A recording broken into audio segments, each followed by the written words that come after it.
What's up, YouTube? This is Too Raw for TV.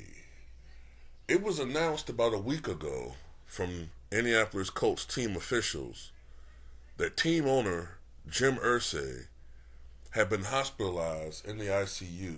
I think it was ICU, dealing with what was described as, quote, a severe respiratory illness.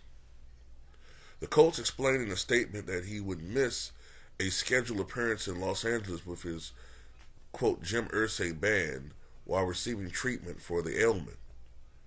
But it has now been revealed that that is not the case, that Colts owner Jim Irsay apparently suffered a suspected drug overdose in December and not respiratory illness as first reported. Jim Irsay was found laying in his bed unresponsive, cold to the touch, and gasping for air during a suspected overdose in December. This according to police in Indiana. Carmel Police Department documents show cops were dispatched to Irsay's Carmel residence on December 8th at around 4:30 a.m. after someone said they had found the Indianapolis Colts owner unconscious on the bathroom floor with a blue skin tone. When police first arrived on the scene, they say Irsay had been moved to his bed, where he was struggling to breathe and had a weak pulse and constricted pupils. Police say in the documents an attempt to wake him with a sternum rub was unsuccessful. They added, though, that after administering one dose of Narcan, a drug commonly used to revive people in opiate overdose situations, quote, he responded slightly. Cops say they were prepared to attach an AED to Irsay, but paramedics arrived and, quote, took over life-saving efforts. Irsay was eventually transported to a nearby hospital via an ambulance. Officers noted in the documents that a caretaker provided them a list of the medications Irsay had been taking.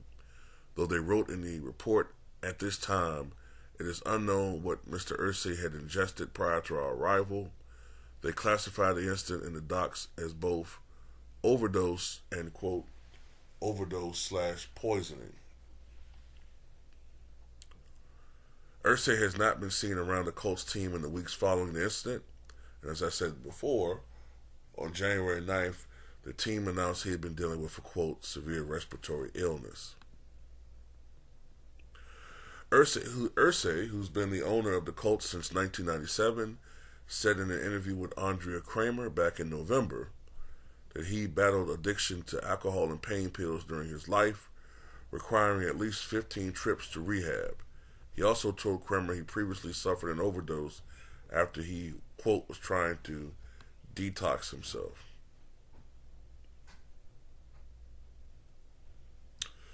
This comes, mere weeks after police arrested him, and he said that they were targeting him because he was, quote, rich and white.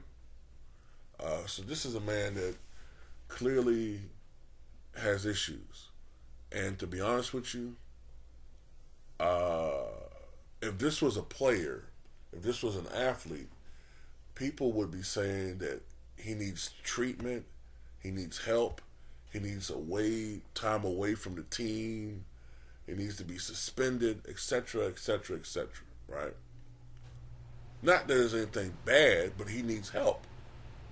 So at this point, what I'm saying is this a man that's fit to be an owner in the NFL?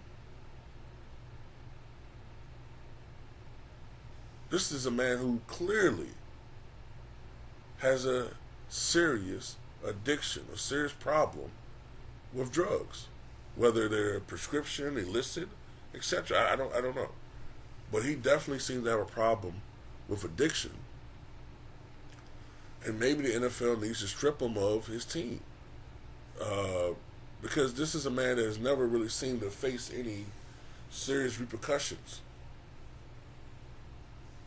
any type of repercussions, any type of penalty a man like Jim Irsay faces, and I wish him the best, but any type of penalty that he suffers, people like him see as, oh, you're discriminating against me.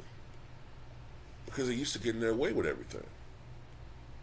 But yeah, man, I think maybe they should, the NFL should perhaps consider giving him at least an ultimatum or something. I mean, because if players have codes of conduct, right? Why shouldn't owners? He represents the NFL, correct? So why the double standard?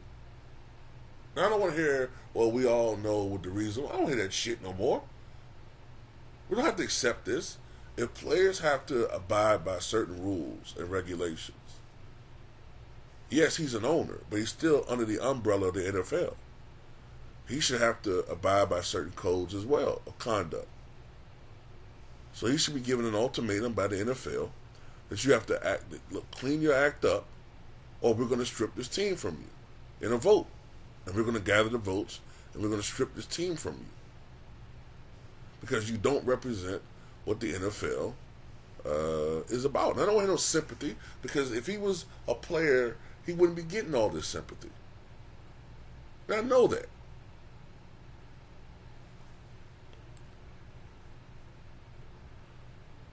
But if he's 64 years old, I doubt that he'll ever get control of his addictions. It's too ingrained. But anyway, tell me what you guys think.